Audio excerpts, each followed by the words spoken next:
Olá, amigos do Neurorádio em Pauta, tudo bem?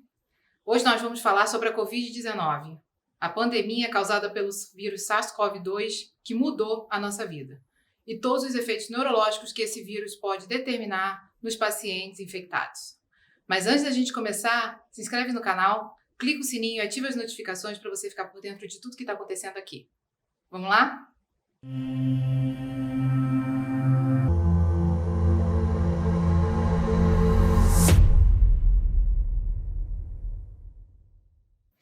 Hoje nós vamos falar sobre a Covid-19, a pandemia causada pelo vírus SARS-CoV-2, um coronavírus, que mudou a vida das pessoas, mundialmente. E isso porque ela determina uma doença não só localizada nos pulmões, como a gente pensava inicialmente. Ela tem efeitos sistêmicos muito importantes e hoje nós vamos discutir os efeitos neurológicos que podem estar relacionados à infecção desses pacientes. Então vamos entender um pouquinho quem é esse vírus. Eu tive a possibilidade de participar da Neurocovid Rio, que é uma organização de médicos de diversas especialidades voltadas para o estudo do coronavírus e para o seu acometimento neurológico. E algumas das coisas que a gente discutiu nas reuniões é o que eu vou falar hoje aqui. Além do que tem sido evidenciado em todos os estudos mais recentes trazidos pela doença, depois de todos esses meses de infecção. E eu queria começar falando do coronavírus, que é esse vírus que tem múltiplas espículas, que são as proteínas com que eles vão se ligar na membrana celular, por isso que faz um aspecto de coroa e por isso chamado coronavírus. E eles se ligam nas células através dos receptores da enzima conversora de angiotensina 2, o ACE2, que está presente em inúmeras células nos pneumócitos, levando toda a doença pulmonar e também no endotélio. Depois que ele entra na célula, ele ocupa todo esse mecanismo intracelular para levar à sua duplicação, a possível destruição da célula e disseminação de novas partículas virais. Então é nesse contexto que a gente tem a possibilidade da entrada do vírus também no sistema nervoso central. Ele ataca inicialmente os pneumócitos, como a gente consegue ver aqui, então ele se liga no bloqueador de enzima conversora de angiotensina 2, e com isso ele é internalizado, ele usa aquele mecanismo celular e faz novas partículas virais e pode levar à destruição celular.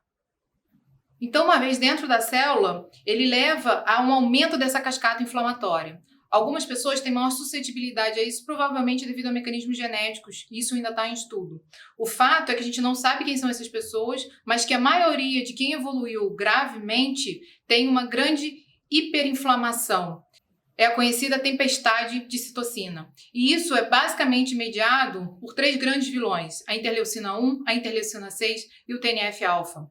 Essas três substâncias que existem naturalmente no nosso corpo e aumentam num estado pró-inflamatório, reativo a qualquer inflamação, nos pacientes graves da Covid-19 estão muito aumentados. E isso tem sido visto dosando principalmente a interleucina 6 no sangue. Então, esse estado pró-inflamatório já leva a uma piora do quadro clínico do paciente, tanto do ponto de vista pulmonar quanto do ponto de vista sistêmico. Isso pode estar também relacionado a uma piora do quadro neurológico desses pacientes. Então, nós falamos dos principais pontos da inflamação causada inicialmente pelo vírus SARS-CoV-2, mas como ele chega no sistema nervoso central e o que ele pode causar no sistema nervoso central. Na verdade, existem algumas síndromes predominantes neurológicas que têm sido vistas nos pacientes infectados e é um pouco sobre elas que a gente vai discutir agora. Então, relacionado à doença sistêmica, a gente tem um conjunto de coisas acontecendo. Tem a falência de múltiplos órgãos, tem a coagulopatia e tem a inflamação, uma inflamação sistêmica. A falência de múltiplos órgãos já pode determinar a encefalopatia e hipóximetabólica que a gente vê. E aí é comum você ter relato dos médicos que trabalharam em CTI e que viram pacientes graves de que o paciente tem um coma prolongado, de que ele não acorda, de que ele tem delírio, de que ele tem alterações de comportamento, que a gente sabe que acontecem também no paciente grave, no paciente que está em sepse por outras causas. Então, será que isso é um efeito direto do vírus ou será que isso está relacionado também à doença sistêmica, à inflamação que está sendo gerada por ele, mas que poderia ser gerada por qualquer outro vírus ou bactéria? Com relação à coagulopatia, a gente viu o AVC. E aí, Isso chamou a atenção no início da doença. Muitos pacientes fazendo derrames cerebrais, eventos vasculares graves, tanto isquêmicos quanto agudos. Pacientes jovens que a princípio não tinham fator de risco, fazendo eventos vasculares muito importantes que levavam a uma morbidade muito grande, inclusive até a mortalidade. Então, isso chamou a atenção do mecanismo que poderia estar acontecendo naquele vírus.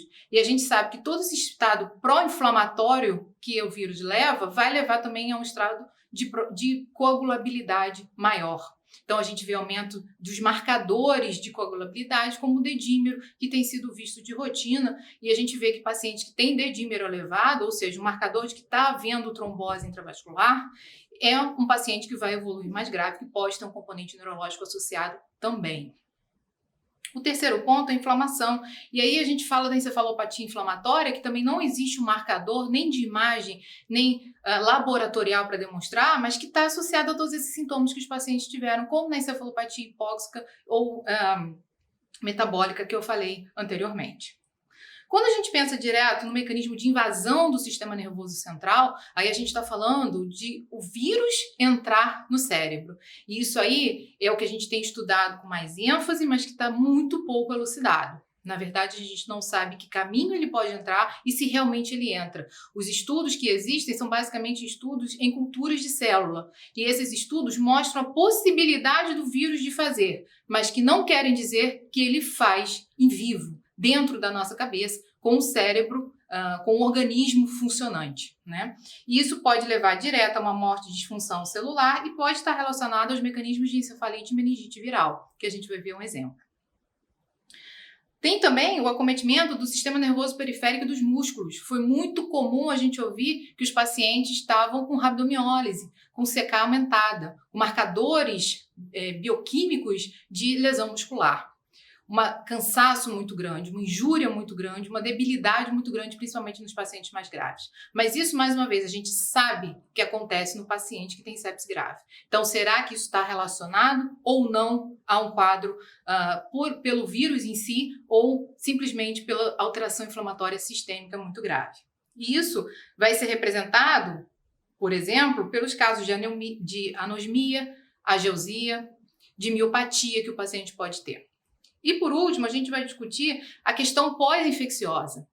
A gente viu que na epidemia do vírus Zika, os números de Guillain-Barré foram assustadores. E isso chamou a atenção para um efeito pós-viral, para uma reação imune que o vírus deflagra no corpo. Isso é comum acontecer em algumas viroses, no Zika isso chamou muita atenção e agora a gente começou a ficar esperando que isso pudesse acontecer com os outros vírus. No coronavírus aconteceu, mas muito pouco. Nada que fizesse a gente realmente suspeitar que ele poderia induzir de uma forma desmedida, como aconteceu com o Zika, essas alterações pós-infecciosas. No entanto, a gente vê casos, como a gente vê em qualquer virose, como a gente vê nas mini epidemias de influenza sazonais, como a gente vê em epidemias como aconteceu aqui no Brasil, no Zika e no chikungunya. Então, essa possibilidade de alteração pós-infecciosa imunomediada existe em qualquer infecção viral e aconteceu também no coronavírus. Mas como o vírus entra no cérebro? A gente está falando que ele usa o receptor da enzima conversora de angiotensina, o ACE2. Mas existe esse receptor no cérebro? Em algumas localizações, sim. E isso é uma das vias prováveis dele entrar, principalmente no endotélio que pode ter em alguns lugares do cérebro. Outra via que foi muito abordada é a via bulbofatório. Foi um sintoma muito comum e se chegou a usar como um dos critérios diagnósticos a anosmia, ou seja, a perda do olfato. A gente sempre achou que a perda do olfato estava relacionada a um espessamento mucoso, como acontece em outras viremias. No entanto, a gente percebeu que pode ter sim um acometimento do sistema nervoso central associado através da entrada do bulbo olfatório. Então, esse contato com o bulbo olfatório, que é uma área desprotegida de barreira hematocefálica, a disseminação intracraniana a partir disso, é uma das possíveis vias de entrada. Uma outra via de entrada que a gente tem que considerar é essa descrita aqui, através da disrupção da barreira hematocefálica. Se a gente está num estado pró-inflamatório, a gente tem um aumento do leakage, que a gente chama, dessas aberturas da barreira hematoencefálica, usando também a IL-1, a IL-6 e o TNF-alfa que estão aumentados nesses pacientes, e isso faz com que tenha um influxo tanto viral quanto de células inflamatórias para dentro do sistema nervoso central. E todo esse lesão endotelial faz também com que a barreira hematocefálica se abra. Então existe um mecanismo de retroalimentação. A própria inflamação leva a essa quebra de barreira e a própria alteração endotelial local também leva a essa quebra de barreira e a gente vai ter um influxo de células e de vírus para dentro do cérebro. Esse mecanismo também pode acontecer em áreas onde a barreira hematocefálica não está prontamente estabelecida, como no hipotálamo. E isso faz com que haja um influxo direto. A partir da sua entrada no sistema nervoso central, o vírus pode ser, uma das possibilidades é ser transmitido de forma transsináptica. E isso vai fazer com que ele alcance regiões muito grandes. O que a gente sabe das culturas neuronais in vitro é que ele tem a capacidade, sim, de entrar no cérebro. Mas os poucos estudos de autópsia que tiveram mostraram, em pouquíssimos casos, inclusões virais dentro dos neurônios. Então, a gente não sabe muito bem se ele entra realmente ou se isso era apenas um mecanismo, um falso positivo, vamos dizer assim. A célula conseguiu fagocitar um fragmento que não era mais virulento. Esses estudos ainda têm que ser melhor esclarecidos para identificar tanto essa via de entrada quanto o modo de atuação do vírus dentro do cérebro. Fato é que alguns casos estão sim relacionados ao acometimento do sistema nervoso central e é isso que a gente vai mostrar agora. Essa tabela aqui é muito interessante, acabou de sair no artigo do Annals of Neurology. E ela mostra as principais causas de alteração neurológica nos pacientes e a provável etiologia. Foi usando esse artigo também que eu me baseei para montar aquele esquema de alterações fisiopatológicas e levando ao acometimento do sistema nervoso central. E ela é bem interessante porque ela mostra também quais os principais achados de exame. Uma coisa que foi bem comum e bem marcada, inclusive um grupo aqui do Rio de Janeiro publicou isso, é a falta de detecção do vírus nos exames de líquor. Na verdade, na pandemia, a gente teve uma dificuldade muito grande de obter informações a respeito do acometimento do sistema nervoso central, porque normalmente eram os pacientes mais graves, que estavam com uma ventilação muito difícil, paciente de difícil mobilização. Então, era difícil você levar ele para ressonância, difícil você funcionar a coluna para fazer uma punção lombar.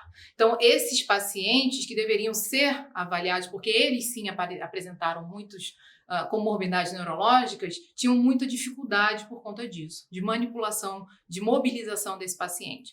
Então, na verdade, os poucos casos que a gente tem de relato de alterações de ressonância inespecíficas, mas muito marcado essa falta da presença do vírus no líquor. Alguns poucos casos descrevem essa associação e, na verdade, a gente fica também com a dúvida se o vírus realmente não está lá ou se a gente não tem teste laboratorial específico suficiente para detecção. Mas, na verdade, se essa carga viral fosse mais importante, a gente talvez tivesse uma facilidade maior de detecção, como a gente vê em outras viroses. Então, isso pode sinalizar que realmente não existe tanto essa presença do vírus como a gente imaginava dentro do cérebro e que a alteração neurológica pode estar muito mais relacionada a uma predisposição do paciente, tanto pelo seu quadro inflamatório grave quanto por sua predisposição genética. Então, esse aqui é um paciente, agora eu vou mostrar exemplos do que seria a encefalopatia e a microhemorragia. A encefalopatia mostrando essas alterações difusas da intensidade de sinal no flare, na substância branca, que são aleatórias e que podem acontecer em várias doenças que determinam esse estado pró-inflamatório. Além disso, a gente tem um padrão de microhemorragia associada, como a gente vê aqui nas sequências T2 estrela, esse hipossinal aqui junto ao córtex, com um marcado hipersinal na sequência T1, mostrando que pode sim ter um componente de sangramento e que a gente vê esses focos de sangramento também em situação subcortical, como a gente vê aqui na sequência T2 estrela, e espaço pelo parênquima, cometendo muito tronco cerebral, que foi descrito essas microhemorragias no paciente com Covid. Mais uma vez, isso também acontece em pacientes graves que estão internados por outras causas. Então, a gente não sabe se isso é um efeito direto do corona ou se isso é um efeito relacionado à doença grave que o paciente tem. O vírus também tem a capacidade de se ligar ao endotélio. O endotélio, ele é um lugar cheio de receptores da enzima conversora de angiotensina, que é o que a gente vê onde ele se liga. Então, a endotelite acontece não só no pulmão e determina a presença de microtrombos, mas também pode acontecer no sistema nervoso central. Isso pode também estar associado a casos de vasculite. Então, nesse caso, a gente vê uma captação da artéria temporal, mostrando também um padrão de vasculite. Isso também pode ser identificado em pacientes com COVID, e a sequência específica para avaliação de parede de vaso, ter uma supressão de gordura dark blood, como a gente chama, pós-contraste, pode mostrar esse realce e elucidar o diagnóstico de alguns pacientes que tenham essa suspeita. Com relação à encefalite viral, então a gente tem que partir do princípio que o líquor tem que estar alterado e tem que estar com alterações inflamatórias. Para ele estar com essas alterações inflamatórias, é um aumento da celularidade, a gente pode suspeitar, então, que não é mais uma encefalopatia e pode ser uma encefalite. E se ela é viral por invasão direta, aí é um outro critério. E, idealmente, a gente deveria ver o vírus no líquor, que a gente não viu em praticamente ninguém. Então, a gente não tem como assumir que isso é um processo de entrada direta do vírus, muito menos de um acometimento neuronal direto desse vírus, porque a gente não sabe muito bem em que célula ele se situa no sistema nervoso central. O fato é que as alterações de ressonância que podem ser identificadas são pequenas áreas de hipersinal no flare. Um outro padrão que a gente tem que discutir é com relação ao AVC. Inicialmente, a gente achou que esses pacientes teriam tendo AVC por conta da sua comorbidade, até isso começar a aparecer em pacientes muito jovens. Então, as representações do AVC podem ser as mais diversas, como a gente vê aqui nessas tomografias, um sangramento importante, profundo no tronco cerebral, ou um padrão isquêmico, mostrando as áreas de hipodensidade córtico-subcortical aqui no território da artéria cerebral média esquerda, assim como no território núcleo capsular da artéria cerebral média à direita. Então, tanto lesões isquêmicas quanto hemorrágicas são possíveis, e, na verdade, as lesões isquêmicas que foram vistas são em pacientes em vasos de grande calibre. Então, oclusões de carótida foram alterações bem frequentes, oclusões de ramos grandes, de cerebral médio, de cerebral anterior. E não aqueles pequenos alterações isquêmicas distais, que também foram identificadas, mas que não eram responsáveis por uma sintomatologia tão importante e, na verdade, foram identificadas naquele pacote dos pacientes que tinham uma encefalopatia a esclarecer, e a gente viu pequenos focos de microembolização, provavelmente. Até porque o paciente que tem um componente cardiológico importante, e eles fizeram muita miocardiopatia, podem desenvolver alterações de arritmia que vão levar à formação de trombo e também o mecanismo cardioembólico. Dessa forma, o mecanismo cardioembólico é uma alteração que a gente também tem que considerar como fisiopatologia do AVC nesses pacientes. Outras alterações que a gente pode ver na ressonância, as alterações clássicas de AVC, como a gente vê aqui o hipersinal na sequência FLAIR T2, na porção mais medial do hemisfério cerebelar à direita, com sinais de restrição à difusão, o brilho na difusão e o hipossinal marcado no ADC, mostrando esse acometimento vascular no território da fossa posterior. Com relação à anosmia, nós achamos que ia ser, por ser um sintoma tão prevalente, a gente achou que ia identificar muita alteração na ressonância magnética.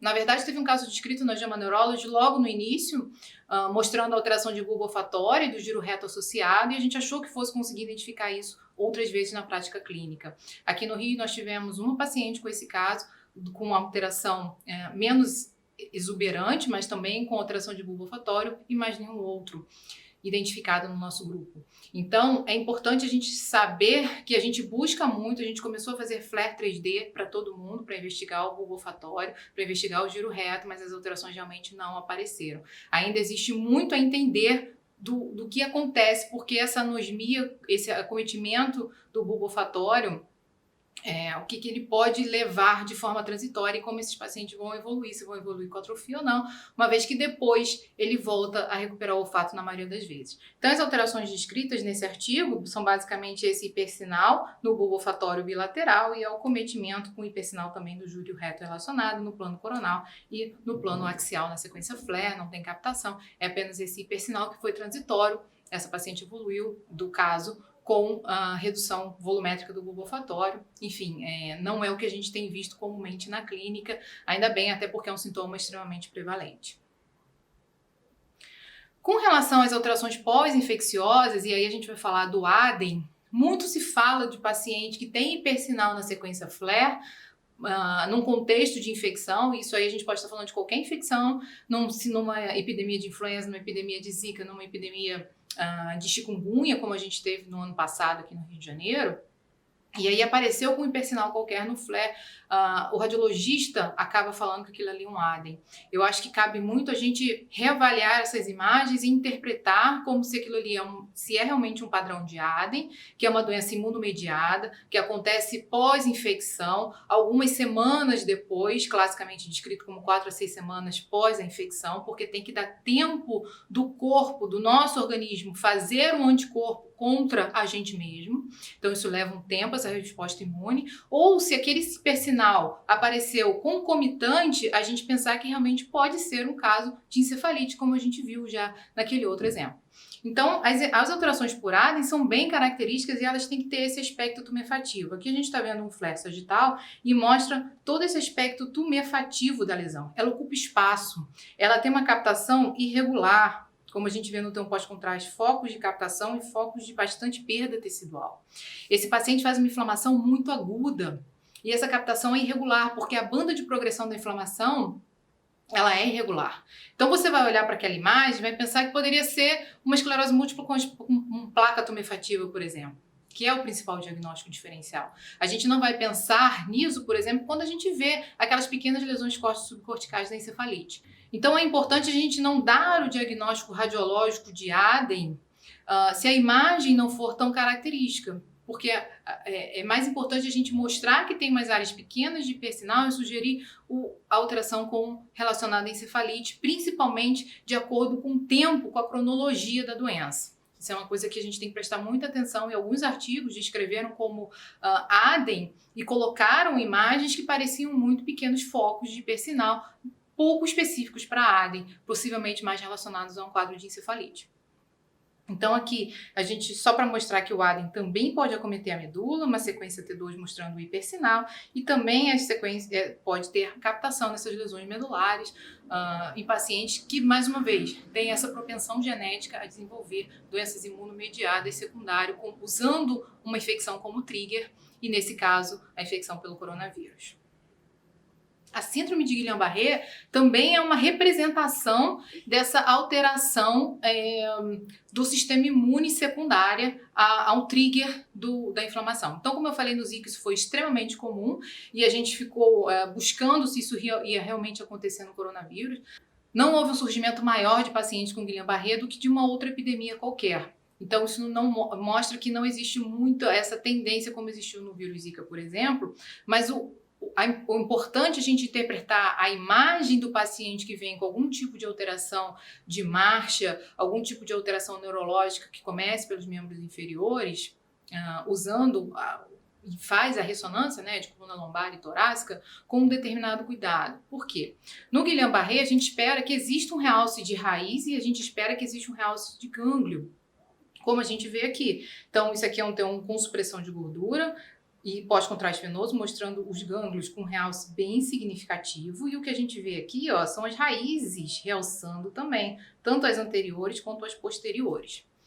O problema, essa paciente tinha sintoma, então a gente pode sugerir que é realmente Guillain-Barré. Isso aí para qualquer Guillain-Barré. No entanto, os gânglios medulares, eles realçam habitualmente. Existe esse padrão de realce. A gente tem que ter muito cuidado na valorização do realce do gânglio, porque a gente não está habituado a fazer contraste em medulas normais.